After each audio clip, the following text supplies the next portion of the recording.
आत्मा और जीव में क्या भेद है? आत्मा शुद्ध है, चैतन्य है, चेतन है, शुद्ध चेतना है।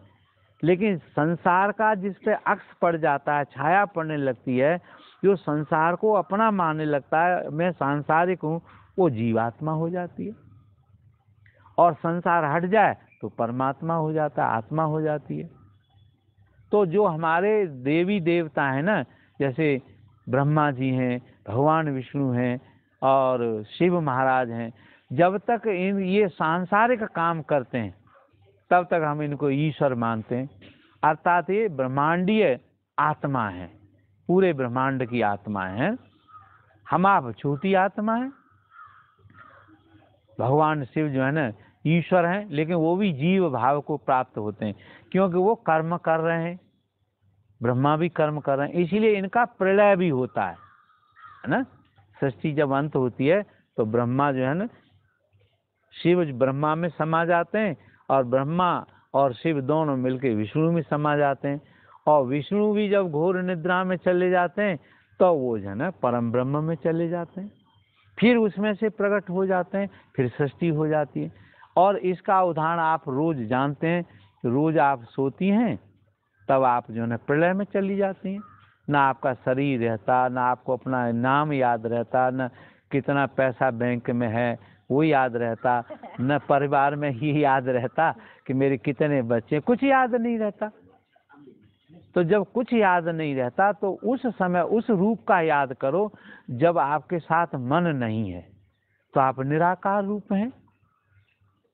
तो निराकार रूप का जब आप ध्यान करेंगी धीरे धीरे धीरे धीरे, तो पता चलेगा कि हाँ मैं निराकार हो सकता हूँ, क्योंकि मैं 8 घंटे निराकार रहा। तो अब जो आकार आ रहा है इसको मैं रोकना चाहूँ तो रोक दूंगा। तो रोकने के लिए फिर क्या करोगे कि आप शांति से एक आसन में बैठ जाओ, आसन सिद्ध होता चला जाएगा, धीरे धीरे शरीर जो है ना अपने भोगों से मुक्त होके अपने आप अंदर लौटने लगेगा। इंग्लिश में एक वर्ड है पोज। पोज जो है ना सामान्य बैठने को कहते हैं। जैसे ये पिल्ला बैठा, आप बैठे, मैं बैठा हूँ, ये सामान्य है, क्योंकि हम सांसारिक अनुभव भी कर रहे हैं इस पोज में, है ना। फिर होता है ये पोज जो है रीपोज होने लग जाता है, आप अंदर की ओर चलने लग जाते हैं, तो वो योगासन हो जाता है। एक आसन है, एक योगासन है। तो आसन तो हजारों हैं। ये पिल्ले से संबंधित आसन है, इसका अपना आसन है, ऊंट का अपना आसन है, बकरी का अपना आसन है, गाय का अपना आसन है। तो योगियों ने निरे इनसे आसन सीख लिए। लेकिन योग आसन इन सब को करने के बाद योगासन आता है। योगासन योगियों को ही सिद्ध होता है, और नहीं तो आसन तो ये भी बैठते हैं। कूर्म आसन सुना है ना, कूर्म आसन।